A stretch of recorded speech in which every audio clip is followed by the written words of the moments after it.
नमस्कार, कांचन रेसिपीमध्ये खूप सारं स्वागत आहे. साऊथ इंडियन पदार्थ म्हणजे इडली. रेसिपीला सुरुवात करू. 1 ग्लास तांदूळ, राशनचे तांदूळ आहेत. 1 वाटी डाळ घेतली आहे. त्या 2-3 एक चमचा मेथ्या घेतल्या आहेत. 2-3 पाण्याने दोन्ही पण डाळ आणि तांदूळ धुवून घ्यायचे आहेत.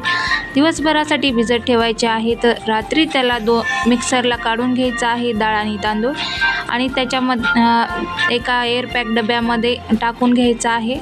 मिक्स करून ठेवायचं आहे. मीठ आणि खायचा सोडा चमचा टाकून मिक्स करायचं आहे. सकाळी त्याला भिजत ठेवलं होतं तर आंबवण्यासाठी ते खूप छान फुललं होतं.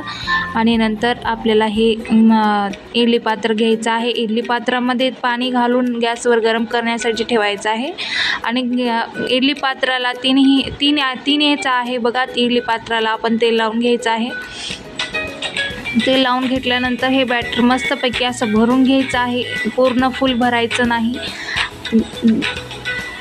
ते खूप फुललं जातं. मग हे त्याला आपल्याला फुलण्यासाठी जागा ठेवायची आहे. इडलीला किती छान फुलणार आहे तुम्ही बघतालच. आता आपलं भांडं गरम झालं आहे, पाणी गरम झालं आहे. आपल्याला इडली शिजवण्यासाठी आपल्याला वाफेवर शिजवण्यासाठी ठेवायचे आहे.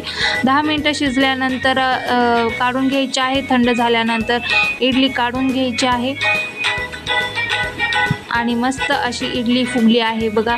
एकदम आतपर्यंत देखील फुगली आहे. कशी जाळीदार मऊ लुसलुशीत झाली आहे.